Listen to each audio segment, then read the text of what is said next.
이 시간에 히브리서 12장 6절로 11절 말씀 함께 봅니다.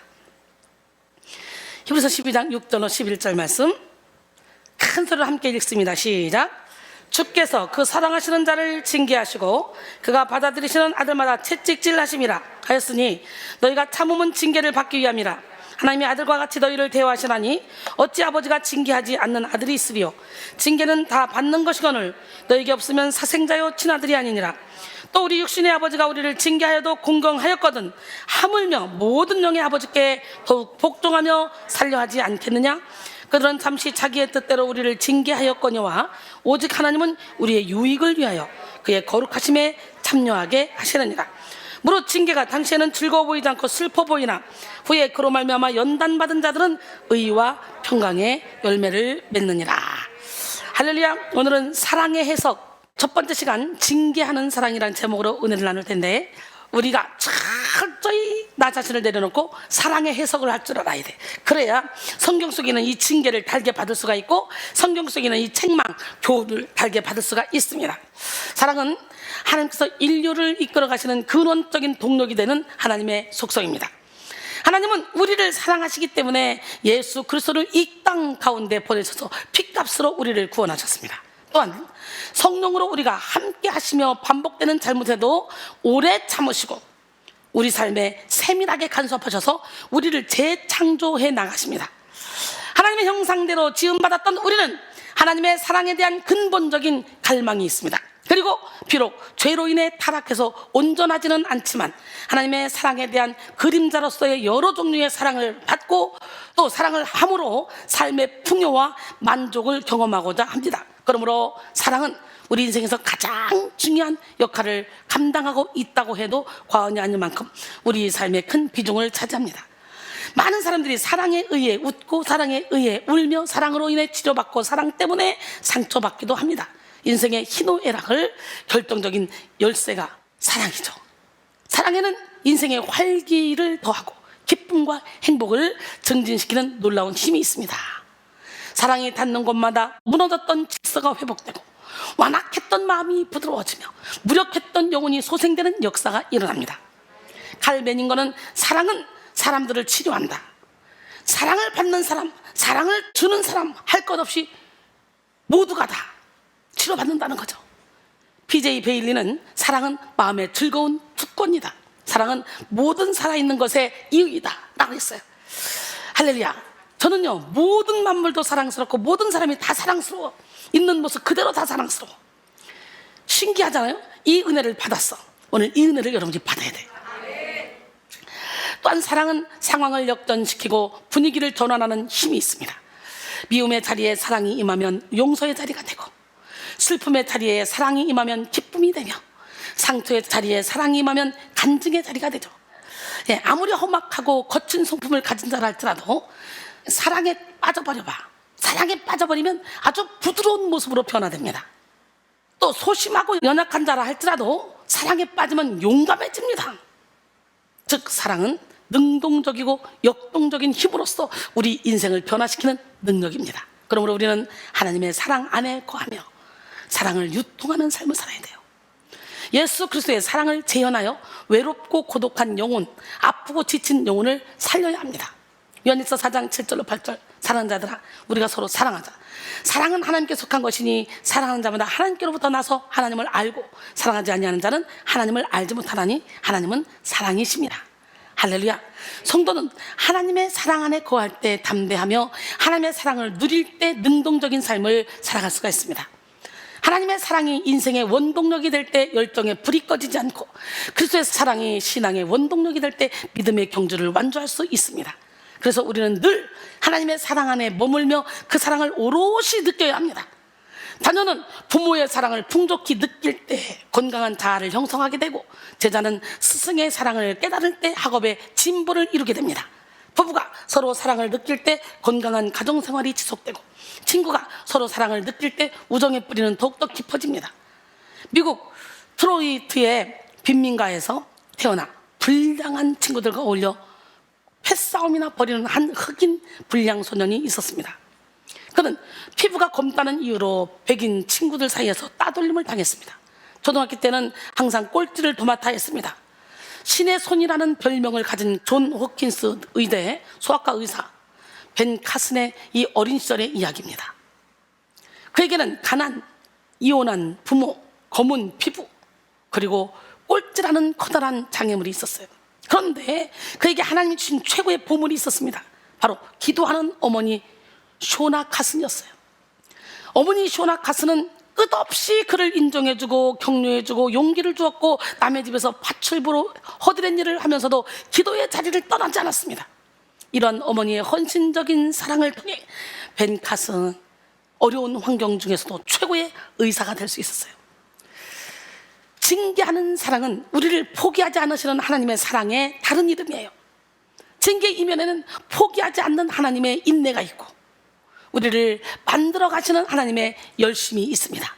마찬가지로 우리는 하나님의 사랑을 깊이 깨달을 때 영혼의 복, 관계의 복, 건강의 복, 물질의 복, 열정의 복, 소망의 복, 믿음의 복을 받게 됩니다. 하나님의 사랑을 깨달으면 깨달을수록 성도에게 주어진 영적 능력은 극대화됩니다. 영적 실력을 갖추게 되는 거예요. 사랑이 실린 찬양의 능력으로 영혼을 깨우고, 사랑이 실린 섬김으로 하나님의 마음을 감동케 하며, 할렐루야! 사랑이 실린 성도의 말 한마디는요, 외로운 영혼의 마음을 치료합니다. 사랑이 담긴 눈빛은요, 예수 그리스도의 사랑을 전이합니다. 지친 영혼에게 새 힘을 줍니다. 즉, 사랑에는 영의 능력을 가중시키는 힘이 있다는 거죠. 할렐루야!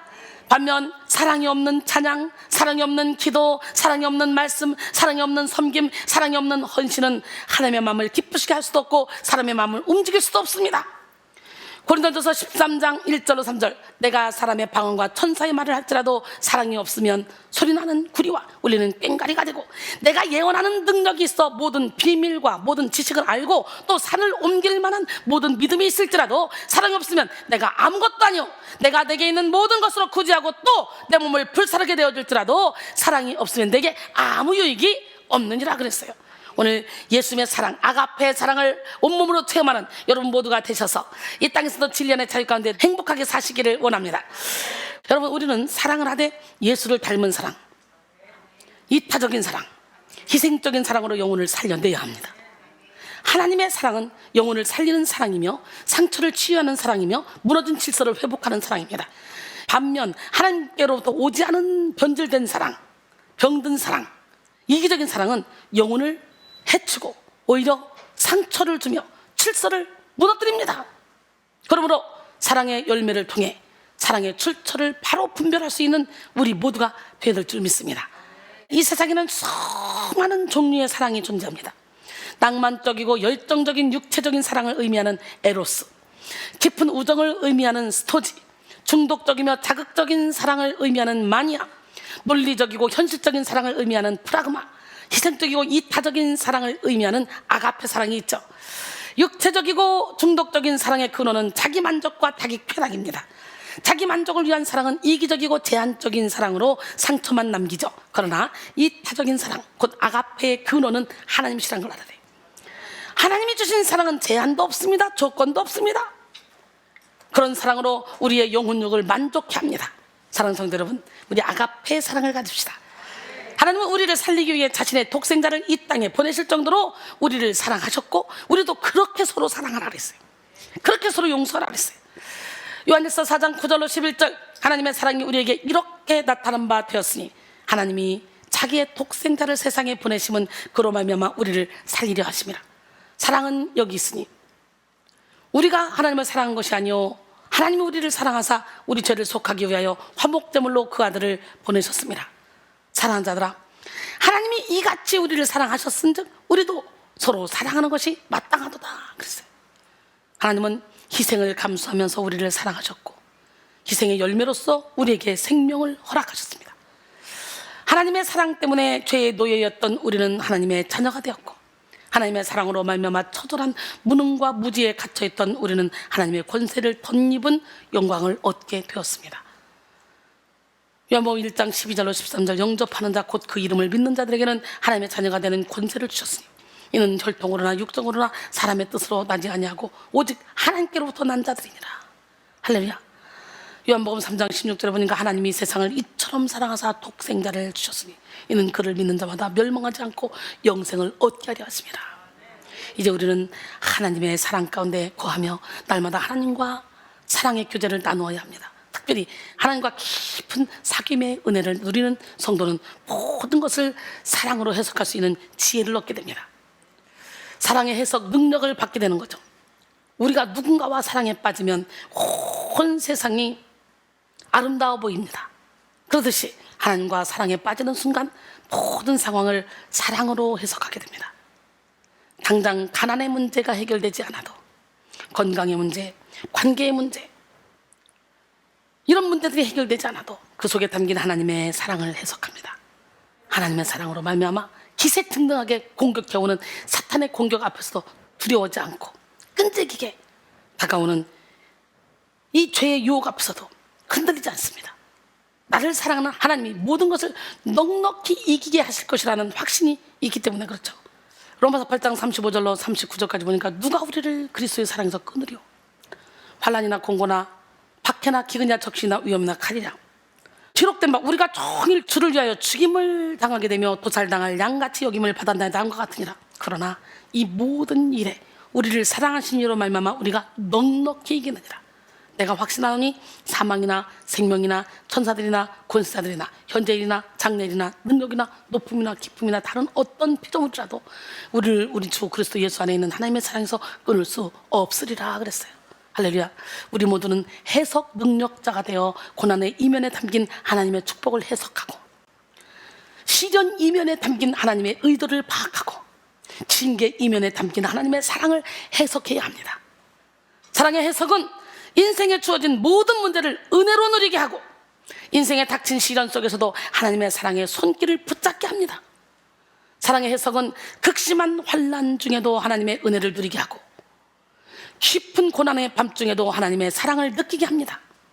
또한 사랑의 해석은 실패 속에서도 성공으로 인도하시는 하나님의 섭리를 인정하게 하고 앞길 막혀 아무것도 보이지 않는 어둠 속에서도 빛으로 인도하시는 하나님의 계획을 신뢰하게 합니다. 그로 인해 내면의 평강을 지킬 수 있는 거죠. 이사야 26장 3절에 주께서 심지가 견고한 자를 평강하고 평강하도록 지키시리니 이는 그가 주를 신뢰함이니이다 그랬어요. 그러므로 우리는 사랑의 해석으로 모든 문제를 뚫고 나가야 됩니다. 우리 인생은 어떻게 해석하느냐에 따라서 확연히 달라집니다. 똑같은 문제가 주어졌다 할지라도 해석의 방향에 따라 다른 삶을 살게 됩니다. 인생의 문제는 깨달음의 문제고 인생의 방향은 해석이 주도합니다. 프랑스 소설가 몽테를랑은 불행이란 거의 언제나 인생에 대한 잘못된 해석의 표적이다 라고 했어요. 어떤 상황이나 환경이 우리를 불행하게 만드는 것이 아니라 상황을 잘못 해석하면 불행해진다는 거죠. 우리는 어떤 상황 속에서도 하나님의 사랑을 해석할 수 있는 능력자가 돼야 돼. 우리는 자기 영성의 순만큼 사랑을 해석하게 됩니다. 영이 어리고 미숙할 때는 자기 생각과 취향에 맞지 않게 다가오는 사랑을 이해할 수가 없어요. 그러나 영이 성숙할수록 자기 수준을 뛰어넘는 하나님의 사랑과 주권을 인정하게 됩니다. 그리고 자기를 내려놓고 사랑을 수용하는 삶을 살게 되죠. 실제로 예수님의 사랑은 물과 같은 사랑이었어요. 둥근 그릇에 담긴 물은 둥근 모양이 되고 네모난 그릇에 담긴 물은 네모난 모양이 됩니다. 빨간 그릇에 담긴 물은 빨간 물처럼 보이고 노란 그릇에 담긴 물은 노란 물처럼 보여요. 그렇듯이 예수님은 어리고 약한 어린 아이들에게는 부드럽고 자상한 사랑을 보여주셨고 믿음이 강한 수로보니게 여인과 같은 사람에게는 냉정한 사랑으로 그녀의 믿음을 점검해 보셨어요. 개라 할지라도의 믿음을 보신 거예요. 여러분 모두가 다 개라 할지라도의 믿음, 그런 믿음을 가지고 하나님의 마음을 감동시키기 원합니다. 또 예수님을 쫓아와서 가르침을 구했던 부자 청년이나 니고데모 같은 사람에게는 그들의 수준에 맞춰서 교훈을 주셨고 지치고 상한 사마리아 여인과 같은 사람들에게는 친히 찾아가셔서 그들의 갈급함을 해결해 주셨습니다. 그리고 바리새인과 서기관들처럼 교만하고 깨닫지 못하는 사람들에게는 무섭게 보일 만큼 강인한 메시지를 증거하심으로 사랑을 나타내셨어요. 마태복음 23장 25절 28절 화 있을진저 외식하는 서기관들과 바리새인들이요 잔과 대접의 것은 깨끗이 하되 그 안에는 탐욕과 방탕으로 가득하게 하는도다. 눈먼 바리새인이요 너는 먼저 안을 깨끗이 하라. 그리하면 겉도 깨끗하리라. 화 있을진저 외식하는 서기관들과 바리새인들이요 회칠한 무덤 같으니 겉으로는 아름답게 보이나 그 안에는 죽은 사람의 뼈와 모든 더러운 것이 가득하도다. 이와 같이 너희도 겉으로는 사람에게 옳게 보이되 안으로는 외식과 불법이 가득하도다. 그리고 33절에 보니까 뱀들아, 독사의 새끼들아, 너희가 어떻게 지옥의 판결을 피하겠느냐. 엄청난 얘기잖아요. 근데 그게 예수님의 사랑이었어. 워낙 완악하고 교만하니까 그들을 깨뜨리는 방법은 그렇게 강하게 갈 수밖에 없었던 거지. 문자적으로만 따진다면 예수님은 바리새인들과 서기관들에게 냉정하셨고 날카로우셨죠. 하지만 탐욕과 방탕으로 가득한 그들의 견고한 진을 무너뜨리고 그들의 영혼을 살리기 위해서는 이처럼 강력한 검과 같은 메시지가 필요했던 거죠. 그 이와 같이 너희도 그러잖아요. 서기관과 바리새인들 뿐만 아니라 예수님은 그들에게 칭송과 존경받기를 원치 않으셨어. 다만 그들의 영혼을 살리기를 원했어요. 그래서 예수님은 이 땅에서 얼마 남지 않은 시간을 그들을 깨닫게 하고자 망치와 톱과 같은 말씀을 증거하는 데 쓰셨습니다. 그러므로 이렇게 물처럼 유연한 예수님의 사랑을 받기 위해 우리는 유연한 마음을 가져야 됩니다. 유연한 마음을 가지고 따뜻하게 다가오는 사랑뿐만 아니라 차갑게 다가오는 사랑도 받을 수 있어야 합니다. 부드럽게 느껴지는 사랑뿐만 아니라 냉정하게 느껴지는 사랑까지 받을 수 있어야 합니다. 겸손한 마음, 온유한 마음을 가진 사람은 징계까지 사랑으로 받을 수 있습니다. 이 시간 여러분 모두가 빈 마음, 가난한 마음을 소유함으로 주님이 주시는 사랑이 어떤 모습으로 다가오든 받을 수 있게 되기를 소원합니다. 김현수 목사는 다음과 같이 말했습니다. 하나님은 우리에게 해석하는 능력을 주셨다. 인간만이 유일하게 해석할 수 있다. 우리는 세상을 있는 그대로 보지 않고 해석한 것을 통해 바라본다. 좋은 해석이 좋은 인생을 만든다. 해석하는 능력이 변한다면 우리 인생도 새롭게 변할 수 있다. 하나님의 방법으로 해석하는 능력이야말로 그리스도인의 최고의 무기다. 또한 영국이 낳은 위대한 사회사상가 존 러스키는 햇볕은 포근하고 비는 세상을 깨끗하게 씻어주며 바람은 시원하고 눈은 내리면 기분이 상쾌해진다. 나쁜 날씨란 없다. 다만 여러 가지 날씨가 있을 뿐이다 라고 말했어요. 그렇습니다. 인생의 계절에서 중요한 것은 날씨가 아니라 날씨를 해석하는 능력입니다. 우리 인생의 길에도 포근한 햇살이 비춰주는 때가 있고 비바람이 몰아칠 때가 있으며 시원한 바람이 불어올 때도 있습니다. 대부분의 사람들은 인생의 포근한 햇살이 비춰지는 때를 축복의 때라고 여깁니다. 비바람이 몰아치며 폭풍이 몰아올 때를 인생의 흑암기라 여깁니다. 그러나 사실 사랑의 해석은 햇살이 비춰질 때도 비바람이 몰아칠 때도 그 안에서 하나님의 사랑을 느끼게 합니다. 밭에 뿌린 씨가 싹을 내고 열매를 맺기까지 햇볕 그리고 바람과 비가 필요하듯이 인생의 열매를 맺기 위한 과정임을 받아들이죠. 우리 인생의 행복은 주어진 환경을 어떻게 해석하느냐에 따라서 결정이 됩니다. 이해할 수 없을 만큼 강도 높은 연단을 받은 욥은 연단 속에서도 하나님의 사랑을 해석했어요. 욥은 사랑의 연단을 통해 자신이 순금같이 되어 나오리라고 굳게 믿었습니다. 욥기 23장 8절로 10절 보니까 그런데 내가 앞으로 가도 그가 아니 계시고 뒤로 가도 보이지 아니하며 그가 왼쪽에서 일하시나 내가 만날 수 없고 그가 오른쪽으로 돌이키시나 내가 배울 수 없구나. 그러나 내가 가는 길을 그가 아시다니 그가 나를 단련하신 후에는 내가 순금같이 되어 나오리라. 할렐루야. 욥기 5장 17절로 18절 보니까 볼지어다 하나님께 징계받는 자에게는 복이 있나니 그런데 너는 전능자의 징계를 업신여기지 말지니라. 하나님은 아프게 하시다가 싸매시며 상하게 하시다가 그의 손으로 고치시나니. 할렐루야. 이처럼 우리도 사랑의 해석을 통해 하나님의 의중을 깨달아야 합니다. 하나님께서 우리를 인도하시는 최종 목적지는 소망의 자리, 평강의 자리, 능력의 자리, 변화의 자리, 사랑의 자리입니다. 그 목적지로 가는 길이 험하고 좁을지라도 하나님은 결국 우리에게 가장 선한 것을 주시는 분이에요. 가장 좋은 것을 주시는 분이에요. 그 가장 좋은 게 성령이잖아요.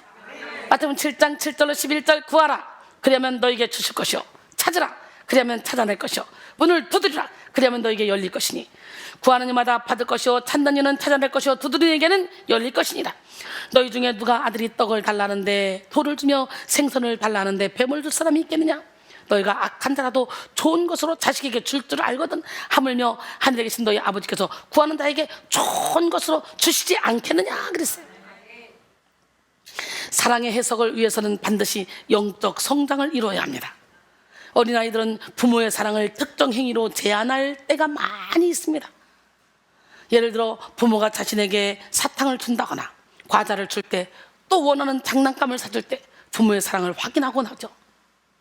그러나 자신을 다치게 할 수 있는 무리한 요구를 부모가 들어주지 않아. 애기가 엄마 칼 주세요. 나도 책 좀 한번 쓸어보게. 안 돼. 다쳐, 위험해. 엄마 나 자동차 키 주세요. 나 운전 좀 하게. 아유 큰일 나. 안 돼. 그러면 자기가 원하는 걸 들어주지 않으면 자식들은 어떻게 해요? 상처를 받잖아요. 또 자신의 잘못에 대해 야단 맞을 때는 부모가 자신을 사랑하지 않는다고 느낍니다.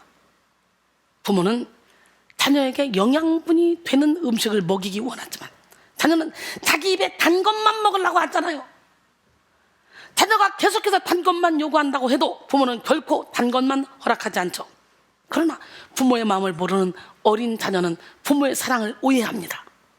이처럼 영적으로 미숙한 성도는 자신이 원하는 모습으로 하나님의 사랑을 제한해버리죠. 그리고 자신이 원하는 사랑이 주어지지 않을 때 하나님의 사랑을 오해합니다. 그러나 장성하여 어른이 되었을 때는 어릴 때 부모님이 왜 징계를 허락하셨는지, 왜 자신의 요구를 들어주지 않았는지 이걸 깨달아 부모의 징계도 거절도 다 사랑으로 받아들이게 되죠. 마찬가지로 영적으로 성장하면 성장할수록 차원 높은 하나님의 사랑을 깨달아 하나님의 사랑을 제한하지 않습니다. 그러므로 우리는 영적으로 장성한 분량에 이르러 하나님의 사랑의 다양성을 깨달아야 돼요. 히브리서 5장 12절로 14절, 때가 오래되었으므로 너희가 마땅히 선생이 되었을 터인데 너희가 다시 하나님의 말씀의 초보에 대하여 누구에서 가르침을 받아야 할 처지이니 단단한 음식은 못 먹고 젖이나 먹어야 할 자가 되었도다. 이는 젖을 먹는 자마다 어린아이니 의의 말씀을 경험하지 못한 자요, 단단한 음식은 장성한 자의 것이니 그들은 지각을 사용함으로 연단을 받아 선악을 분별하는 자들이라 그랬어요. 오늘 시간에 여러분 모두가 다 선악을 분별할 수 있도록 장성한 분량을 이루는 믿음을 갖기를 원합니다. 장성한 자는 하나님의 사랑을 제한하지 않습니다. 때에 맞는 사랑을 베푸시는 하나님을 신뢰합니다. 자기 영혼에 가장 큰 만족을 주시는 하나님을 신뢰함으로 하나님의 사랑이 어떤 모습으로 주어져도 다 받아들입니다. 합력할 선을 이룰 줄 알기 때문에 하나님의 사랑은 때로는 징계하는 사랑으로 표현됩니다. 또 창조하는 사랑, 용서하는 사랑, 오래 참는 사랑, 희생하는 사랑으로 주어지기도 합니다. 이 시간 징계하시는 하나님의 사랑, 창조에 담긴 하나님의 사랑, 용서에 담긴 하나님의 사랑, 오래 참으시는 하나님의 사랑, 희생하시는 하나님의 사랑, 시험을 허락하시는 하나님의 사랑을 깨달으시기 바랍니다. 하나님의 사랑을 해석하고 받아들이는 주체는 우리 자신입니다. 하나님이 우리를 사랑해 주셔도 그 사랑을 받아들이는 주체인 우리가 사랑을 왜곡되이 해석하면 오히려 영혼의 복이 아닌 복을 쌓을 수 있다는 걸 알아야 돼요. 그래서 해석의 능력이 참으로 중요합니다. 특별히 오늘 우리는 징계하는 사랑을 바르게 해석하여 징계를 통해 우리를 깨끗게 하시는 하나님의 마음을 깨달아야 돼요. 징계하는 사랑은 우리를 포기하지 않으시는 하나님의 사랑의 다른 이름입니다. 징계 이면에는 포기하지 않는 하나님의 인내가 있고 우리를 만들어 가시는 하나님의 열심이 있습니다. 오스왈드 샌더스는 그의 책 평신도 사역자의 성장을 위한 20가지 영적 원리에서 다음과 같이 말했어요. 훈계를 바르게 받아들이는 것이 바로 우리 책임이고 할 일이다. 소화시키지 못하는 음식이 결코 몸에 유익하지 않은 것처럼 훈계도 바르게 받아들이지 않으면 오히려 성격이 황폐케 된다 라고 했어요. 하나님께 징계를 받을 때 왜? 라고 불만이 가득해서 반문한다면 그 속에 담긴 하나님의 지혜와 사랑을 일순간에 다 허물어뜨리게 됩니다. 하나님은 때에 따라 가지도 치시고 약도 뿌리시고 그리고 우리를 돌보시죠. 하나님이 주시는 훈계에는 반드시 목적이 있습니다. 문제는 우리의 반응이라는 거죠. 훈계가 우리를 부드럽게 하기도 하고 절제하기도 하고 강건하기도 한다. 하지만 반대로 우리 마음을 강팍하게 하고 완악하게 하며 하나님의 뜻에 반항하기도 한다. 그러나 우리는 하나님의 섭리를 찬송하며 받아들여야 한다라고 말했습니다. 하나님이 성도를 징계하시는 이유는 첫째, 성도들의 범죄 때문이죠. 하나님의 백성된 성도들은 마땅히 하나님의 거룩하심을 본받아 거룩한 삶을 살아야 돼. 그러나 성도는 본질상 진노의 자녀로 태어났잖아. 죄인이잖아. 마귀의 자녀로 태어났잖아. 죄 중에 태어났잖아. 그러기에 자신의 힘으로 죄를 짓지 않고 살 수는 없어요. 로마서 3장 23절, 모든 사람이 죄를 범하였음에 하나님의 영광에 이르지 못하더니, 이처럼 모든 사람이 범죄함으로 하나님의 거룩을 훼손하며 하나님의 영광을 가리울 수 있기 때문에 하나님은 죄의 대가를 치르고 하나님의 거룩과 영광을 보존하시기 위해서 징계하십니다. 둘째, 성도들이 징계의 과정을 통하여 죄를 깨닫고 회개하여 더욱더 성화되게 하기 위함이에요. 징계는 교정의 목적을 갖고 있습니다. 우리가 예수를 믿는 순간 우리는 의인이라 칭함을 받지만 우리 인격 자체가 완전한 의인으로 변화되지는 않습니다. 이에 따라 아비가 자식을 교정시키듯이 성도를 교정시키고자 하나님은 징계를 허락하시죠. 특별히 하나님은 사랑하신 자의 작은 허물도 경히 여기지 않고 징계하심으로 그를 온전하게 하십니다. 신명기 8장 2절로 6절 보니까 내 하나님 여호와께서 이 40년 동안 내게 광야길을 걷게 하신 것을 기억하라. 이는 너를 낮추시며 너를 시험하사 내 마음이 어떠한지 그 명령을 지키는지 지키지 않는지 알려 하심이라. 너를 낮추시며 너를 줄이게 하시며 또 너도 알지 못하며 내 조상들도 알지 못하던 만나를 내게 먹이신 것은 사람이 떡으로만 사는 것이 아니요 여호와의 입에서 나오는 모든 말씀으로 사는 줄을 내가 알게 하려 하심이니라. 이 40년 동안에 내 의복이 헤어지지 아니하였고 내 팔이 부르트지 아니하였느니라. 너는 사람이 그 아들을 징계함 같이 내 하나님 여호와께서 너를 징계하시는 줄 마음에 생각하고 내 하나님 여호와의 명령을 지켜 그의 길을 따라가며 그를 경외할지니라. 그랬어요. 할렐루야. 우리는 병원에서 멸균이라는 것이 얼마나 중요한 것인지를 보게 됩니다. 멸균은 완전하게 균이 없는 상태를 유지하는 것을 말합니다. 가끔 뉴스를 보면 병원에서 수술 및 치료 중 감염이 되어 이로 인해 결국 사망하는 사건을 접하기도 하죠.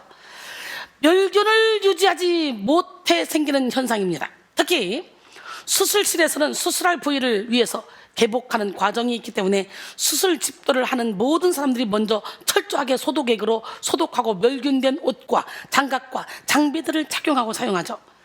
잠깐 실수로 멸균되지 않는 안경을 만지거나 땀을 닦는 등 무심코 하는 실수도 용납되지 않습니다. 에이 이쯤이야 괜찮겠지. 번거롭게 옷을 갈아입을 시간이 어딨어. 바쁜데 그냥 진행하자고. 이렇게 아무 생각도 안 하고 그럼 하면 어떻게 돼? 큰일 나겠지. 멸균되지 않은 것과 접촉할 경우 번거로워도 다시 옷을 벗고 소독한 후에 멸균된 옷으로 갈아입습니다. 왜냐하면 그 행동이 생명을 살리느냐 아니면 죽이느냐 아주 중요한 행동이기 때문이죠. 아무리 수술을 잘한다 해도 멸균되지 않은 상태로 수술을 할 경우에 당장 보이는 수술 부위는 잘 봉합된 것 같고 종양도 제거된 것 같아 보여도 보이지 않는 몸 안에 균이 번식하고 혈관을 따라 균이 퍼져서 결국 폐혈증으로 사망할 수도 있습니다. 그래서 철저한 멸균이 중요한 거예요. 우리의 삶도 마찬가지입니다. 이 정도면 괜찮지. 누구나 이 정도는 하지 뭐 라고 생각하면서 우리는 합리화하는 이 죄가 사탄이 일할 수 있는 합법적인 권한을 주는 티켓이 될 수 있다는 걸 알아야 돼요. 갈라디아서 5장 9절에 적은 누룩이 온 덩이에 퍼진다 그랬어요. 우리는 선한 누룩이 돼야 돼. 악한 누룩이 되면 안 돼. 할렐루야. 하나님이신 예수님은 완전히 멸균된 것처럼 거룩하고 흠이 없으신 분이에요. 그분이 우리를 부르시면서 새 사람을 입으라고 말씀하셨어. 할렐루야. 에베소서 4장 22절로 24절 너희는 육의 욕심을 따라 썩어져가는 구습을 따른 옛사람을 벗어버리고 오직 너희 심령이 새롭게 되어 하나님을 따라 의와 진리의 거룩함으로 지으심 받은 새 사람을 입으라. 오늘 이 시간 우리 모두 새 사람을 입기를 원합니다. 우리 날마다 거룩함의 옷을 입어야 돼요. 우리가 깨닫지 못한 죄가 우리를 사망의 길로 인도할 수 있기에 우리는 날마다 새 사람의 옷을 입어야 합니다. 하나님은 우리에게 거룩함의 옷을 입히시기 위해 징계하십니다. 작은 죄라도 하나님 앞에 발견되어 하나님께 책망을 받고 고쳐나갈 수 있는 인생은 참으로 복받은 인생입니다. 그러므로 성도의 해석 능력치는 징계를 받아들이는 태도로 나타납니다. 똑같이 징계를 받아도 어떤 사람은 겸손히 받아들이고 인정하지만 어떤 사람은 깨닫지 못해서 억울하기만 하죠. 징계를 받아들이는 자는 자신의 미련함을 직시하여 그 자리를 떠나 지혜로운 삶을 살아갑니다. 그러나 징계를 받아들이지 못해 억울해하는 자는 자신이 큰 실수를 했음에도 불구하고 모든 원인을 다른 사람에게 돌려, 그러니 어떤 발전도 어떤 변화도 이루지 못하는 거예요. 결국 사랑의 해석은 자기 영혼의 유익을 쌓는 영적 능력입니다. 징계하는 하나님의 사랑을 사랑으로 해석하는 성도는 징계를 통해서만 얻을 수 있는 영적 유익을 차지합니다. 하나님이 허락하신 징계는 축복을 받지 못하게 하는 육의 속성을 제거할 수 있는 기회가 되는 거예요. 영성 훈련을 거부하는 자아를 포기할 수 있는 축복이 되는 거예요. 징계는 어둠의 길을 걸으며 생명의 길이라 여기는 착각으로부터 벗어나게 하고 영적으로 깊이 잠들어 있는 우리의 영혼을 깨웁니다. 잠언 14장 12절에 어떤 길은 사람이 보기에 바르나 필경은 사망의 길이라 그랬어요. 오늘 우리는 자다가 깰 때예요. 함께 찬양합니다. 자다가 깰 때라, 자다가 깰 때라, 자다가 깰 때라, 자다가 깰 때라, 자다가 깰 때라, 자다가 깰 때라. 밤이 깊고 낮이 가까이 왔으니 어둠의 이를 빛의 갑옷을 입으라. 빛의 갑옷을 입고 빛을 발하라. 빛을 발하라. 빛의 갑옷을 입고 낮에와 같이 단정히 행하고 방탕하지 말지라. 술 취하지 말고 음란하지 말고 호색하지 말지라. 다투지도 말고 시기하지 말고 육체의 따르지 마라. 빛의 갑옷을 입고 낮에와 같이 단정히 행하고 방탕하지 말지라. 술 취하지 말고 음란하지 말고 호색하지 말지라. 다투지도 말고 시기하지 말고 육체의 일을 따르지 마라. 자다가 깰 때라, 자다가 깰 때라, 자다가 깰 때라, 자다가 깰 때라. 할렐루야. 징계는 죄를 따르는 우리의 발걸음을 멈추게 하는 하나님의 사랑입니다.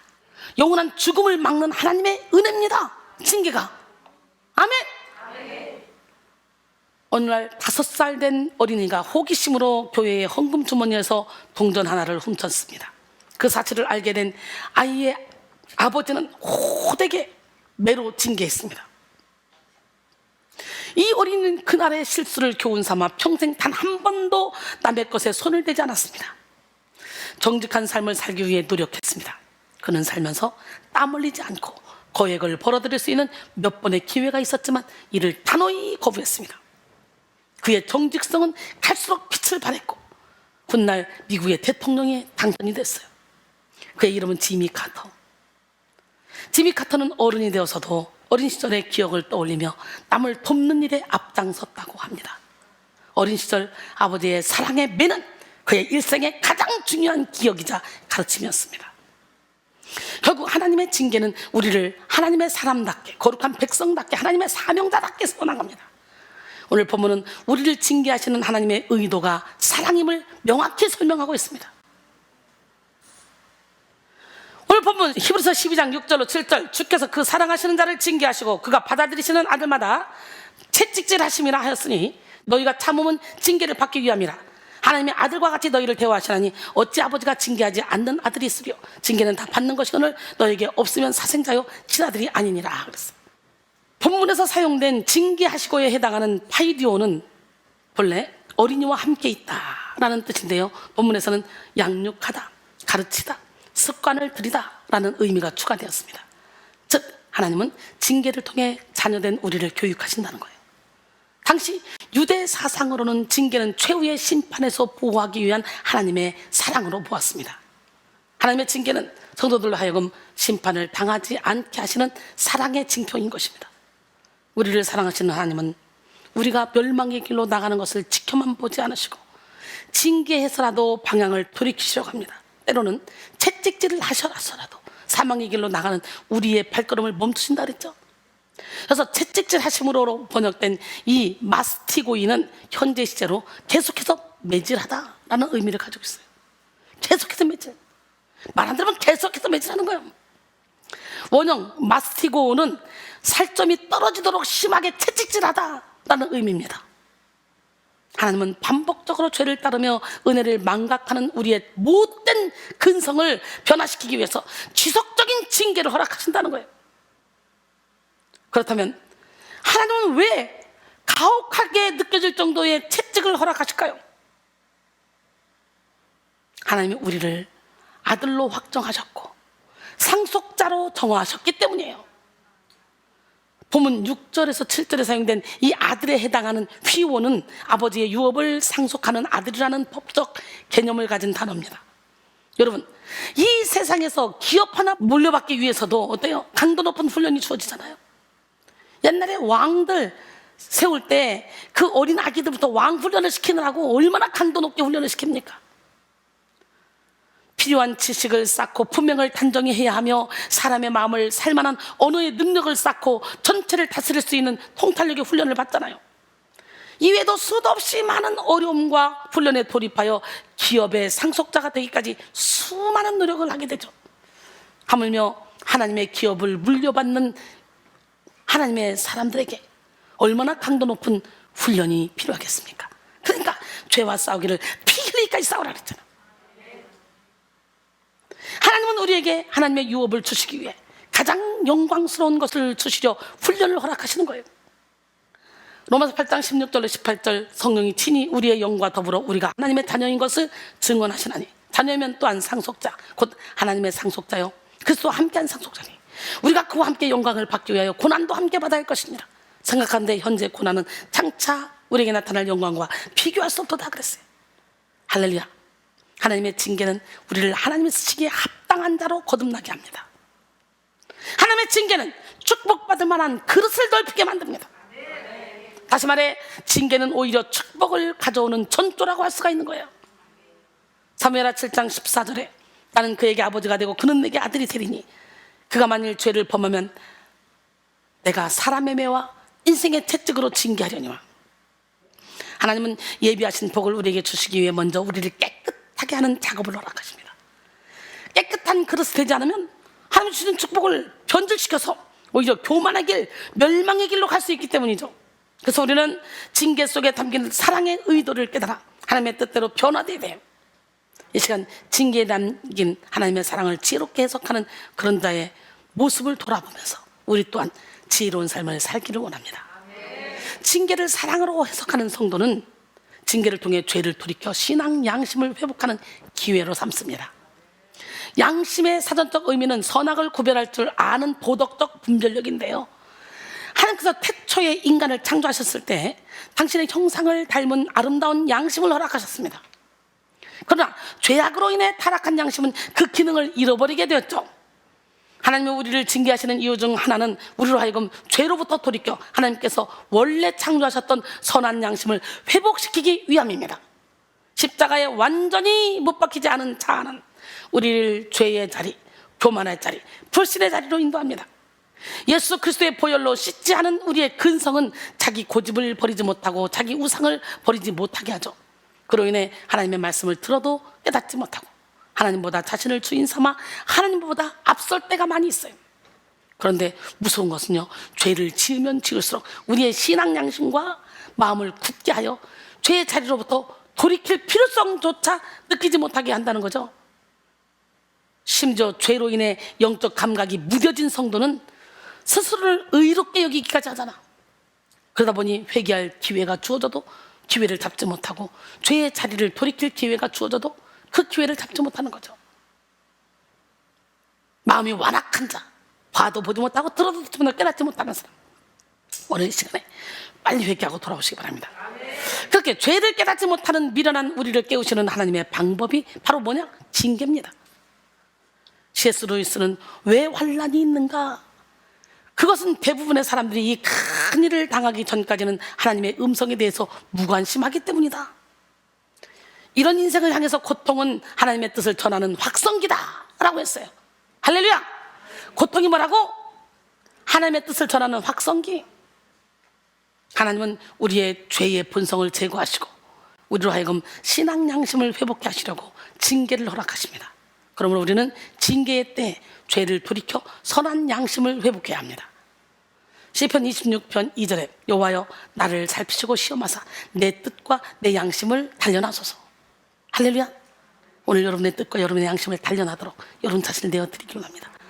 시편 139편 23절로 24절 하나님이여 나를 살피사 내 마음을 아시며 나를 시험하사 내 뜻을 아옵소서. 내게 무슨 악한 행위가 있나 보시고 나를 영원한 길로 인도하소서. 때로는 하나님의 징계가 너무도 가혹하게 느껴질 수 있지만 결국 우리가 죄의 자리를 털고 일어서면 하나님은 이전보다 더 우리를 온전하게 회복시켜 주실 것입니다. 그러기에 죽음 외에 하나님께서 주시는 고난은 우리를 향한 용서와 구원의 메시지입니다. 서양 속담에 흐르는 냇물에서 돌들을 치워버리면 냇물은 노래를 잃는다라는 말이 있어요. 우리의 삶에도 고난의 돌을 치우면 삶에서 깊고 아름다운 노래를 들을 수 있습니다.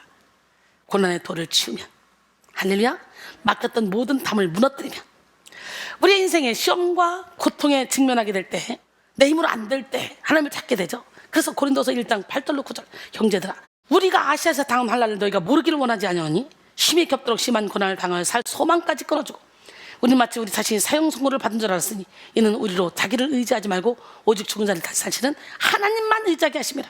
그래서 하나님을 찾을 때 우리는 깨달을 수 있습니다.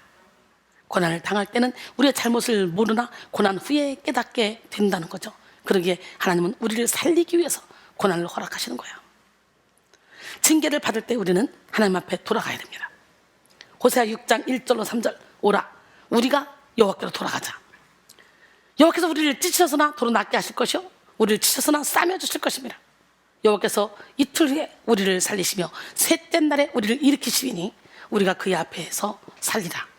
그러므로 우리가 여호와를 알자. 힘써 여호와를 알자. 그의 나타나심은 새벽빛같이 어김없나니 비와 같이 땅을 적시는 늦은 비와 같이 우리에게 임하시리라 하니라 그랬어요. 할렐루야. 다윗은 순수한 양심으로 하나님을 뜨겁게 사랑하는 자였습니다. 그러나 다윗의 범죄로 말미암아 그의 영혼은 무뎌졌고 탐욕과 간음, 살인과 속임의 범죄를 행하고도 모든 것을 은폐했습니다. 하나님은 인내하시며 다윗이 회개하며 돌아오기를 기다리셨지만 다윗은 완전 범죄를 꿈꾸며 자기 죄를 다 덮어놨어요. 결국 다윗을 사랑하신 하나님은 나단 선지자를 보내서 한 비유를 듣게 하십니다. 나단 선지자는 다윗에게 수많은 양과 소를 소유하여 부족함이 없는 부자와 가진 것이라는 작은 암양 새끼뿐인 빈자 사이에서 불의의 강탈 사건이 있었음을 이야기합니다. 그에 대해 다윗은 붕괴하며 강탈한 자에게 엄중한 처벌을 내려야 된다고 판단했죠. 그때 나단이 불의한 부자가 바로 너다 이렇게 말하죠. 많은 양과 소를 가진 부자가 손님이 왔어요. 근데 자기 양을 잡지 않고 가난한 이웃에 아주 딸처럼 여기는 암양 새끼 하나 그거를 빼다가 잡아서 손님 대접을 했다는 거예요. 이 죄를 들춰내는 거예요. 비유를 드는 거예요. 나단이. 나단의 책망을 들은 다윗은 자신의 죄를 깨닫고 범죄를 인정하고 회개합니다. 하나님의 책망을 통해 죄를 깨달은 다윗은 뼈가 쇠하는 듯한 고통을 느꼈지만 그로 인해서 정직한 영을 회복하는 은혜를 누린 거예요. 왕이니까 나단 선지자를 쳐서 죽여버릴 수도 있잖아요. 근데 회개하고 돌아오는 거예요. 시편 51편 9절로 12절 주의 얼굴을 내 죄에서 돌이키시고 내 모든 죄악을 지워주소서. 하나님이여, 내 속에 정한 마음을 창조하시고 내 안에 정직한 영을 새롭게 하소서. 나를 주 앞에서 쫓아내지 마시며 주의 성령을 내게서 거두지 마소서. 주의 구원의 즐거움을 내게 회복해 주시고 자원하는 심령을 주사 나를 붙드소서. 그랬어요. 할렐루야. 여러분, 우리는 징계의 때에 우리의 죄를 돌이켜 선한 양심을 회복해야 돼. 징계를 사랑으로 해석하는 성도는 두 번째, 징계를 내려놓음의 기회로 삼아서 하늘의 축복을 소유합니다. 하나님은 때로 우리에게 징계를 허락하시는 이유가 뭐냐? 복을 주시기 위함이야. 우리를 사랑하시는 하나님은 우리에게 가장 좋은 것을 주시기 원하십니다. 그런데 하나님이 예비하신 하늘의 축복을 소유하기 위해서는 먼저 내 손에 쥐고 있는 것들을 내려놔야 되는 거예요. 그런데 영적으로 어린 성도들은 당장 손으로 잡고 있는 것을 내려놓기 싫어합니다. 이용규 선교사의 내려놓음에 나오는 글입니다. 삶은 하나님께서 주신 선물이고 은혜이건만 우리는 끊임없이 내 것을 주장하곤 한다. 내 생각, 내 욕심, 내 소유, 그렇게 내 것 챙기기에만 골몰할 때 하나님은 우리에게 모든 것을 내려놓으라고 말씀하신다. 이때 영적인 어린아이인 우리는 내려놓으면 빼앗긴다고 생각하여 선뜻 순종하지 못한다. 그렇다면 진정 내려놓으면 무엇이고 하나님은 왜 우리에게 내려놓으라고 하실까? 나를 비울 때 하나님으로만 채울 수 있기 때문이다. 또한 하나님이 내려놓으라고 하시는 이유는 우리가 내려놓을 때 비로소 그것이 진짜 우리 것이 되기 때문이다. 내려놓을 때 진짜 우리 것이 된다니까. 하나님이 우리에게 더 좋은 것을 주시려고 하기 때문이다 라고 그랬어요. 요한복음 12장 24절 25절, 내가 진실로 진실로 너에게 이르노니 하늘의 밀이 땅에 떨어져 죽지 않으면 하늘 그대로 있고 죽으면 많은 열매를 맺느니라. 자기의 생명을 사랑한다는 잃어버릴 것이요 이 세상에서 자기의 생명을 미워한다는 영생하도록 보존하리라 그랬어요. 할렐루야. 육체의 욕심을 버리지 못한 성도는 자기 소유에 집착하여 스스로 자기 인생의 주인이 되어 살아갑니다. 육신의 생각을 버리지 못한 성도는 자기 생각에 갇혀서 그 이상의 것을 보지 못합니다. 그렇게 자신이 강한 사람, 내가 센 사람, 이런 사람은 모든 것을 다 자기 뜻대로 쥐고 아등바등 살아갑니다. 안 놓치려고. 그러나 자기 힘을 다해 이 땅의 것에 집착하는 성도는 결코 하늘의 축복을 받을 수 없다는 거예요. 그래서 하나님은 우리의 힘을 빼게 하시려고 징계를 허락하시는 거예요. 라오디게아 교인들 좀 보세요. 부족한 것이 없다 그러잖아. 계시록 3장 16절로 20절, 네가 이같이 미지근하여 뜨겁지도 아니하고 차지도 아니하니 내 입에서 너를 토하여버리리라. 네가 말하기를 나는 부자라 부유하여 부족한 것이 없다 하나 내 곤고한 것과 가련한 것과 가난한 것과 눈먼 것과 벌거벗은 것을 알지 못하는도다. 내가 너를 권하노니 내게서 불러연다는 금을 서서 부유하게 하고 흰옷을 사서 입어 벌거벗은 수치를 보이지 않게 하고 안약을 사서 눈에 발라 보게 하라. 무릇 내가 사랑하는 자를 책망하여 징계하노니 그러므로 네가 열심을 내라. 회개하라. 볼자다 내가 문 밖에서 서서 두드리노니 누구든지 내 음성을 듣고 문을 열면 내가 그에게로 들어가 그와 더불어 먹고 그는 나와 더불어 먹으리라 그랬어요. 여러분, 오늘 이 시간에 마음을 활짝 열고 주님을 주인으로 모시길 원합니다. 넬슨 만델라는 우리의 문제는 힘이 너무 많은 데 있다. 힘이 많아지면 스스로 무장한 인간처럼 착각한다. 힘은 자기 자신의 위치를 벗어나게 만든다. 힘을 가지면 더 큰 힘을 요구하며 아무도 대항할 수 없는 절대 힘을 추구한다. 죄를 짓는 것도 힘이 많을 경우에 그렇다. 힘이 있으면 누가 유혹하지 않아도 스스로 유혹의 자리로 들어간다. 그런 사람에게서 하나님은 종종 힘을 빼놓으신다. 이것이 하나님의 은혜다 라고 했어요. 오늘 힘 좀 뺍시다. 여러분, 하나님이 허락하신 징계를 통해 자기 힘을 뺀 사람은 그 자리에서 자신을 위해 예비된 축복을 발견하게 됩니다. 야곱은 일평생 자기 힘을 의지하여 집착하는 인생을 살았죠. 야곱은 인생의 힘을 잔뜩 싣고 장자권에 집착하고 축복권에 집착하고 라헬에게 집착하고 요셉에게 집착하고 베냐민에게 집착하는 인생을 살았어요. 그래서 그 집착 때문에 행복한 인생을 살지 못했어. 그로 인해 그는 훗날 바로왕 앞에서 험악한 세월을 보냈다고 고백하죠. 창세기 47장 9절에 야곱이 바로에게 아뢰되 내 나그네 길의 세월이 130년이니이다. 내 나이가 얼마 못되니 우리 조상의 나그네 길의 연조에 미치지 못하나 험악한 세월을 보냈나이다. 그랬어요. 야곱은 자기 힘으로 자신이 원하는 것을 쟁취하려 했습니다. 그러나 하나님은 야곱의 힘을 빼고 영원한 축복, 영적인 축복을 주기 원하셨어요. 할렐루야. 창세기 32장 24절 28절 야곱은 홀로 남았더니 어떤 사람이 날이 새도록 야곱과 씨름하다가 자기가 야곱을 이기지 못함을 보고 그가 야곱의 허벅지 관절을 치매 야곱의 허벅지 관절이 그 사람과 씨름할 때에 어긋났더라. 그가 이르되 날이 새려하니 나로 가게 하라. 야곱이 이르되 당신이 내게 축복하지 아니하면 가게 하지 아니하겠나이다. 그 사람이 그에게 이르되 내 이름이 무엇이냐. 그가 이르되 야곱이니이다. 그가 이르되 내 이름을 다시는 야곱이라 부를 것이 아니오 이스라엘이라 부를 것이니 이는 내가 하나님과 및 사람들과 겨루어 이겼음이니라. 할렐루야. 성경에서 허벅지 관절은 인간의 생식기관과 관련된 부분으로 생의 원천이며 힘의 원천을 상징합니다. 즉 야곱의 허벅지 관절이 부러졌다는 것은 야곱의 힘이 꺾였음을 의미합니다. 하나님은 야곱의 힘을 꺾으시고 그의 생을 주관하시며 축복의 롤모델이 되게 하셨죠. 오늘 우리도 우리의 힘을 꺾읍시다. 자아를 다 꺾어버립시다. 깨지는 만큼 부서지는 만큼 하나님이 나를 통해 일하는 거예요. 아주 간단해요. 근데 그 간단한 걸 왜 못하냐고, 왜 내가 나를 지키려고 몸부림을 치냐고. 그러니까 고통스러운 거야. 저를 보세요. 얼마나 자유롭습니까? 시편 146편 5절에 야곱이 하나님을 자기의 도움으로 삼으며 여호와 자기 하나님에게 자기의 소망을 두는 자는 복이 있도다 그랬어요. 야곱뿐만 아닙니다. 고난의 대명사 욥 또한 하나님의 징계를 통해 자신조차 알지 못했던 내면에 자기 의와 교만을 깨뜨리고 하나님 앞에 항복하게 되었어요. 그는 징계의 고난 속에 심히 고통스러웠으나 그 아픔 속에 자신을 내려놓음으로 영의 눈이 열리는 하늘의 복을 소유하게 됐습니다. 욥기 42장 5절에 보니까 내가 죽게 대하여 귀로 듣기만 하였사오나 이제는 눈으로 주를 배움나이다. 할렐루야. 징계는 아픈 것이지만 그 징계를 은혜로 받을 때 영의 눈이 열리고 깨달음의 문이 열립니다. 성경에서 말하는 최상의 복은 바로 깨달음의 복이에요. 인생의 문제는 깨닫지 못하는 데 있습니다. 잠언 9장 6절로 10절 어리석음을 버리고 생명을 얻으라. 명철의 길을 행하라 하느니라. 도리어 거만한 자를 책망하는 자는 도리어 능력을 받고 악인을 책망하는 자는 도리어 흠이 잡히느니라. 거만한 자를 책망하지 말라. 그가 너를 미워할까 두려우니라. 지혜 있는 자를 책망하라. 그가 너를 사랑하리라. 지혜 있는 자에게 교훈을 더하라. 그가 더욱 지혜로워질 것이요 의로운 사람을 가르치라. 그의 학식이 더하리라. 여호와를 경외하는 것이 지혜의 근본이요 거룩하신 자를 아는 것이 명철이니라 그랬어요. 할렐루야.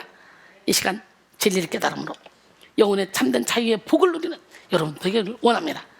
요한복음 8장 32절에 시작. 진리를 알지니 진리가 너희를 자유롭게 하리라. 할렐루야. 징계를 사랑으로 해석하여 징계의 때를 회복의 때, 능력의 때로 역전시키기 바랍니다. 징계를 사랑으로 해석한 성도는 징계를 통해 마음을 넓히고 영성을 확장하게 되는데요. 그렇다면 징계를 통해 사랑을 깨닫고 영적 성장을 이룬 성도는 어떤 삶을 살아갈까요? 첫 번째, 하나님의 뜻이라면 무조건 복종하며 살아갑니다. 딴 여러분 모두가 다 내면이 성장해서 하나님의 뜻이라면 무조건 복종하고 살아가는 지혜로운 성도가 되기로 해요. 그러면 세상에 줄 수 없는 영적인 복을 얻게 돼. 우리가 하나님의 뜻에 복종하지 못하는 이유는 뭡니까? 내 생각이 크고 내 틀이 크기 때문에 그래요.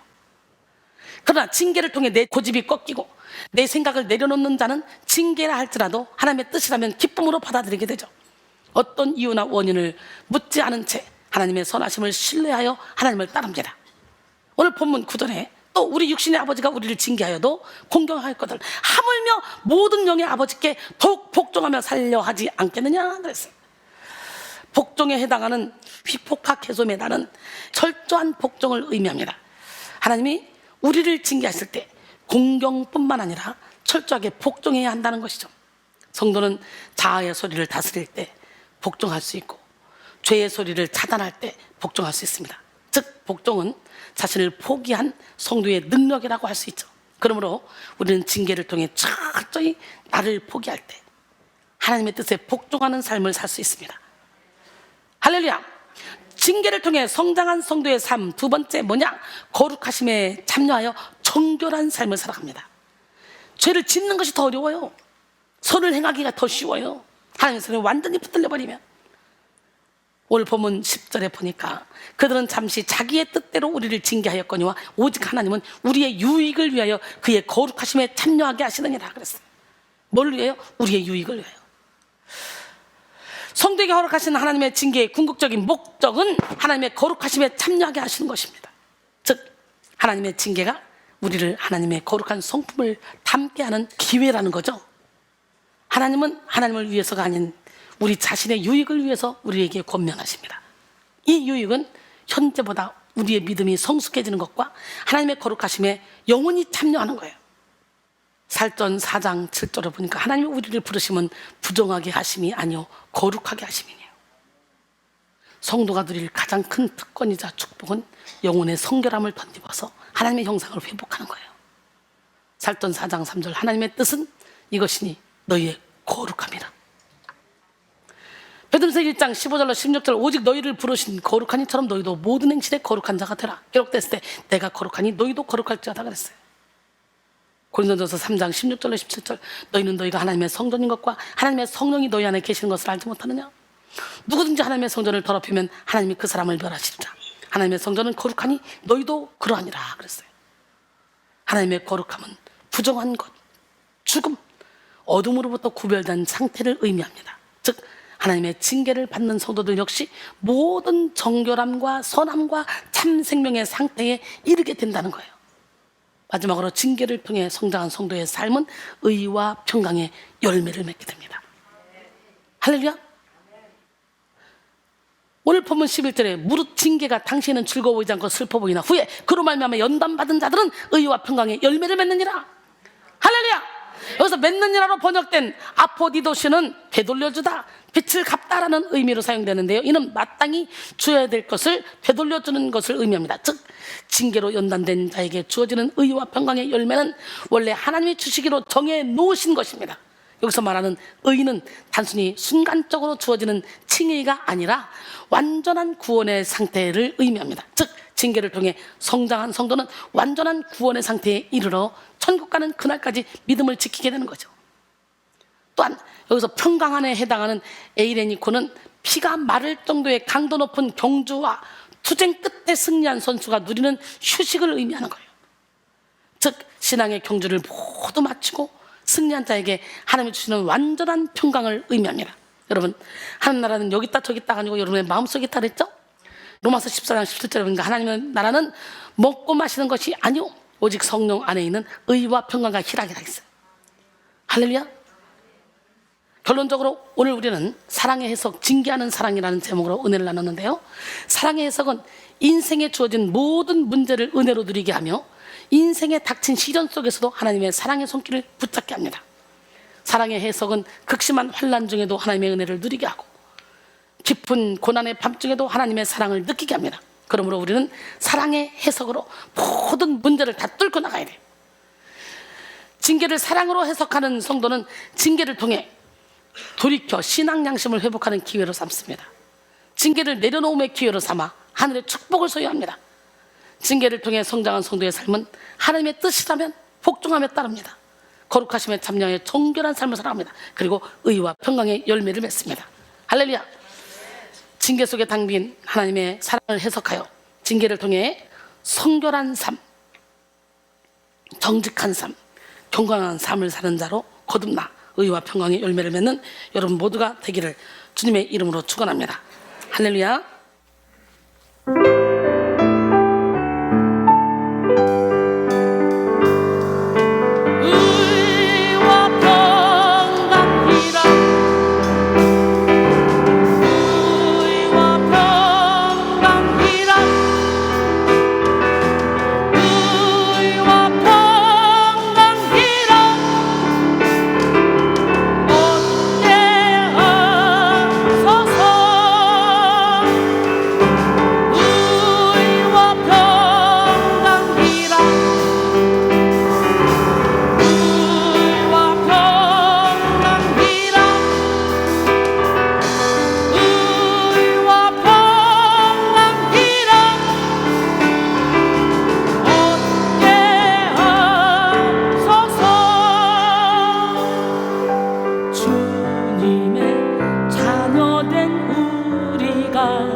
의와 평강 희락을 얻는 우리 모두가 되기를 원합니다.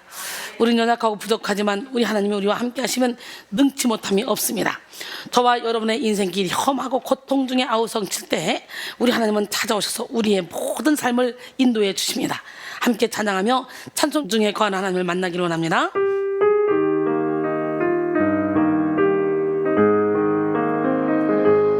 나의 인생 길이 험해 고통 중에 아우성칠 때 찾아오신 우리 주님 나의 삶을 인도하셨네. 내